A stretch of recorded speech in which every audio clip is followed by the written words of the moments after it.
channel. This is Roshan Sir Max.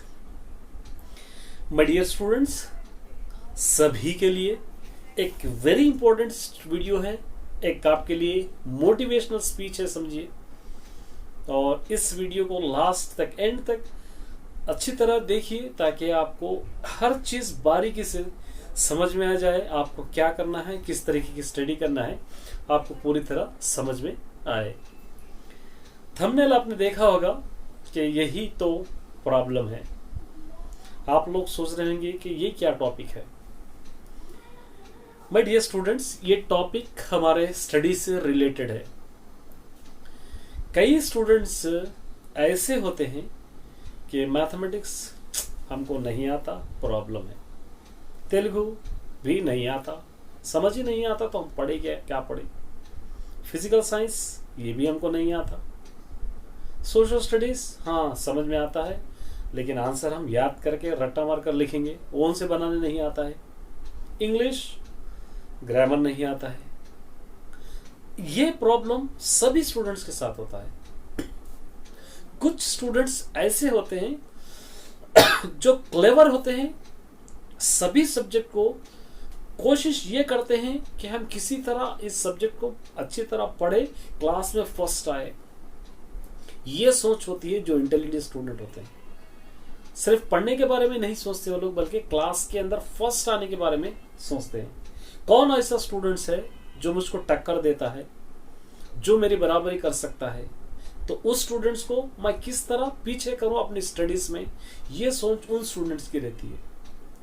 कुछ students ऐसे होते हैं कि कोई भी फर्स्ट आन दो, हमको कुछ करना नहीं, कोई भी सेकंड आन दो, हमको कुछ करना नहीं, हम सिंपली पढ़ते हुए चले जाएंगे। बस पास हो गए तो बस है, 10th पास हो जाएंगे, इंटर पास हो जाएंगे, बस हमारे लिए काफ़ी। ये कुछ स्टूडेंट्स होते हैं। कुछ स्टूडेंट्स ऐसे होते हैं जो सिर्फ body present, mind absent. Phone का डिस्ट्रैक्शन या टीवी का डिस्ट्रैक्शन, फ्रेंड्स का डिस्ट्रैक्शन, फंक्शंस में घूमना, बाहर गपशप मारना, टाइम बर्बाद कर देना। स्कूल में आए, कोई सब्जेक्ट हमको समझ में आए नहीं आए, कोई हमको फर्क नहीं पड़ता। बस हमको स्कूल में जाना है, मौज मस्ती करना है, फिर घर को लौट कर आना है। तो ये स्टूडेंट्स का प्रॉब्लम यही होता है कि कोई भी सब्जेक्ट हमको समझ में नहीं आ रहा। मेरे प्यारे बच्चों, जब तक आप कोशिश नहीं करेंगे समझने की, तब तक आपको कोई भी सब्जेक्ट समझ में नहीं आएगा। चाहे आप कहीं पर भी कितना भी पढ़ो, जब तक अपना माइंड, अपना फोकस किसी टॉपिक पर कंपल्सरी रखें, तभी आपको टॉपिक को, सब्जेक्ट समझ में आ जाएगा। लेकिन अगर आप कोशिश ही नहीं करेंगे, आप समझने की कोशिश नहीं कर रहे, आप प्रैक्टिस करने की कोशिश नहीं कर रहे, आप डाउट्स पूछने की कोशिश नहीं कर रहे, कहाँ से समझ में आ जाएगा ये। तो सभी स्टूडेंट्स देखिए, जो क्लास में फर्स्ट आता है वो स्टूडेंट भी उतनी ही देर पढ़ता है जो क्लास में लास्ट आता है। जो क्लास में फर्स्ट आता है उसको भी वही टीचर पढ़ाते हैं जो क्लास में लास्ट आता है। और जो सब्जेक्ट में जो क्लास में फर्स्ट आता है वही स्टूडेंट्स को उतनी ही देर पढ़ाया जाता है जितना आपको पढ़ाते हैं। वही सब्जेक्ट उन्हें भी पढ़ता है, वही सब्जेक्ट भी आप भी पढ़ते हैं, लेकिन डिफरेंस, बहुत डिफरेंस। वो फर्स्ट आ रहा है, आप लास्ट आ रहे हैं। वो फर्स्ट इसलिए आ रहा है कि वो कंसंट्रेट कर रहा है अपनी स्टडीज पे, टीचर क्या कहते हैं, क्या एक्सप्लेन करते हैं, उसको गौर करने की कोशिश करते हैं, उसको याद करने की कोशिश करते हैं, और उन सब्जेक्ट पे फोकस करके और नॉलेज गेन करने की कोशिश करते हैं। आप जो लास्ट आते हैं क्या करते हैं, जस्ट टाइम पास करते हैं। टीचर पढ़ाते हैं, ठीक है 45 मिनट्स पढ़ा दें तो चले आने दो, हमको क्या करना है, हम जैसे हैं वैसे ही रहेंगे, ना हम बदलेंगे ना हम किसी को बदलने देंगे। ये प्रॉब्लम आपको 10th क्लास में ले डूबेगा। बस आप लास्ट आते हैं तो जाग जाना है, उठ जाना है, भाई लास्ट आ रहा हूं, ठीक है अगले एग्जाम तक देखो, मैं फर्स्ट आने की कोशिश करूंगा। फर्स्ट नहीं सेकंड तो भी आऊंगा, लेकिन आऊंगा लास्ट नहीं, लेकिन लास्ट नहीं आऊंगा। ये आपके माइंड में, आपके दिल में अगर आप ठान लेंगे, कोशिश करेंगे उसके हिसाब से, तो आप खुद ब खुद आगे बढ़ जाएंगे। तेलुगु समझ नहीं आती, कोशिश कीजिए समझने की, कहाँ पर आपको प्रॉब्लम हो रहा है, क्यों अंडरस्टैंड नहीं हो रहा है, क्यों आपके दिमाग में नहीं बैठ रहा है। टीचर से डाउट क्लियर कीजिए, आपके घर में कोई होते हैं तो घर से डाउट क्लियर कीजिए, या मेरा चैनल आप देखते हैं, मेरे चैनल पे देखिए।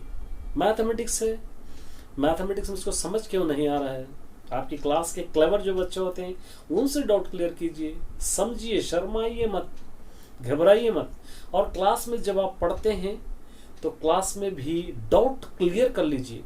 ये मत सोचिए कि अगर मैं उठ कर पूछूंगा तो बाजू वाले क्या सोचेंगे, अगर मैं उठ के पूछूंगा तो क्लास वाले हंसेंगे, मैं उठ के पूछूंगा तो टीचर क्या सोचेंगे। ये चीज़ें अगर आप माइंड से निकाल देंगे तभी आगे बढ़ सकते हैं। कोई भी कुछ भी समझे, कोई भी हंसे, उससे आपको कोई फ़र्क नहीं पड़ना चाहिए। बस आपको फ़र्क पड़ना चाहिए अपनी स्टडीज़ पर। ये चीज़ें अगर आप अच्छी तरह याद रखेंगे, ये चीज़ें अगर आप फोकस करके इस पर अमल करेंगे तो आपकी स्टडी स्मूथली चलेगी और अच्छी तरह आप पढ़ने की भी कोशिश करेंगे। लेकिन वही टाइम पास 9th तक जो करे, अभी 10th में भी करेंगे तो 9th क्लास तक आप प्रेजेंट भी रहे, एग्ज़ाम में नहीं भी लिखे तो आपको प्रमोट किया गया है। लेकिन 10th क्लास में आपको कहीं और जाकर एग्ज़ाम लिखना है, बोर्ड एग्ज़ाम लिखना है, और आपको खुद को ही लिखना है। ना आपके वहाँ पर फ्रेंड्स होंगे, ना ही आपके क्लास के टीचर्स होंगे, ना ही आपके कोई स्कूल का स्टाफ वहाँ पर आपको मिलेगा।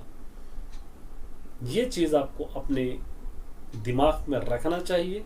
ये चीज़ अच्छी तरह याद करके आपको अपनी स्टडीज़ पर फोकस पूरी करना चाहिए, तभी आप सक्सेसफुल हो सकते हैं। 10th पढ़ रहे हो या इंटर पढ़ रहे हो या कोई भी क्लास में आप पढ़ रहे हो।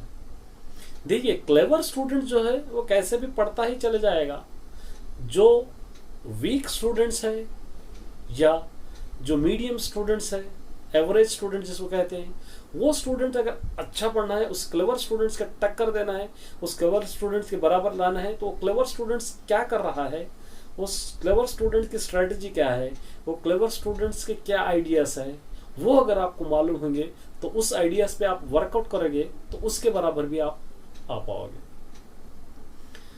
लेकिन हम कोशिश ही नहीं करते हैं, जस्ट हम टाइम पास करते हैं। एक चैप्टर हो गया, चलो छोड़ दिए, दूसरा चैप्टर हो गया, छोड़ दिए, तीसरा चैप्टर हो गया, छोड़ दिए, सिर्फ चैप्टर पे चैप्टर, चैप्टर पे चैप्टर होते चले गया। लेकिन हम नोट्स फिलअप करते गए, लेकिन उससे नॉलेज कुछ हासिल नहीं करे। ये गलती आपको कभी भी नहीं करना है। एक चैप्टर हो गया, उसके इम्पोर्टेंट पॉइंट्स, उसके की पॉइंट्स क्या है वो लिख लेना है, उसको रिवाइज करना है, उसके आंसर्स याद करना है, की पॉइंट्स याद करना है, बार बार उसको बोर्ड एग्जाम तक रिवाइज करना है। तभी आपको वो सारी चीज़ें याद रहेंगे, वो सारी चीज़ें आप बोर्ड में लिख पाओगे।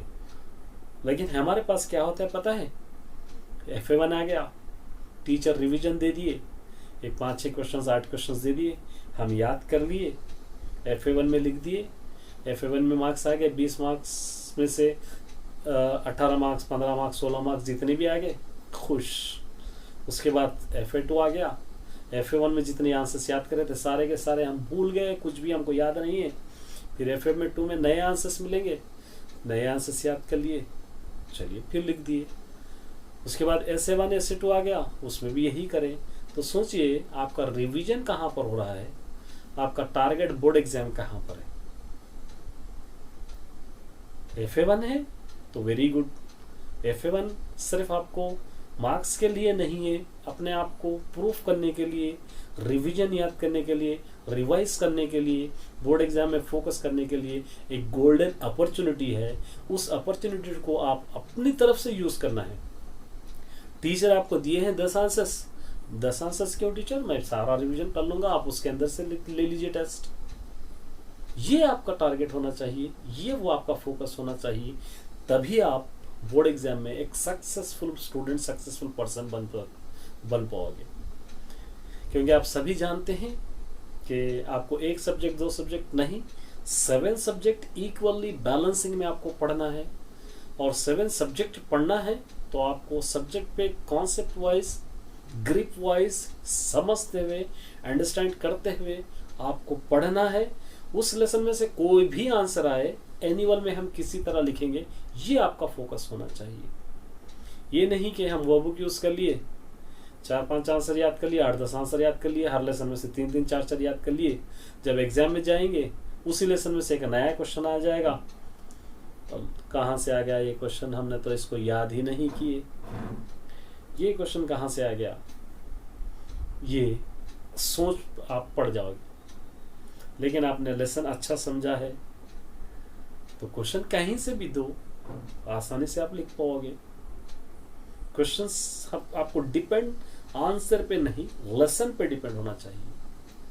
तो ये कुछ बातें थी आपको बतलाना था कि प्रॉब्लम, थंबनेल देखकर समझ गए होंगे कि ये प्रॉब्लम, मैथ्स नहीं आता, साइंस नहीं आता, ये प्रॉब्लम आपको नहीं होना चाहिए। क्यों नहीं आ रहा है, इसके बेसिक फंडामेंटल्स क्या है, कहाँ से हमको मिस्टेक हो रही है, क्यों हमको अंडरस्टैंड नहीं हो रहा है, इस चीज़ पे आपको वर्कआउट करना है, इस चीज़ पे आपको मेहनत करना है, तभी आप उस चीज़ से उभर कर बाहर आओगे।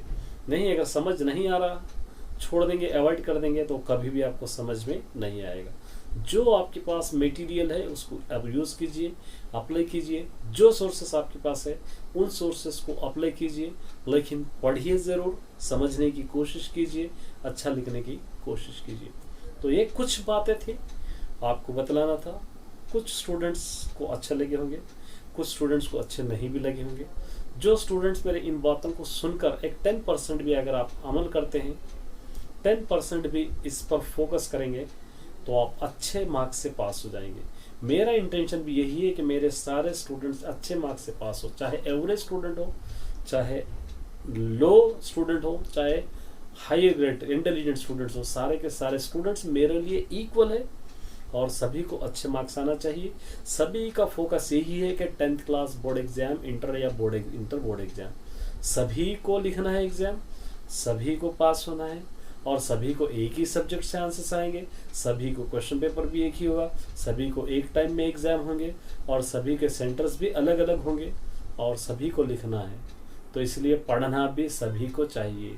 नहीं एक स्टूडेंट पढ़ रहा, हम नहीं पढ़ेंगे, वो स्टूडेंट से हमको हेल्प मिल जाएगी, ये आपको कहीं पर भी चलने वाला नहीं। ऑल द बेस्ट सभी स्टूडेंट्स। कैसा लगा वीडियो, लाइक कर देना, अगर कोई नए हैं तो सब्सक्राइब कर देना और शेयर भी कर देना। Best of luck.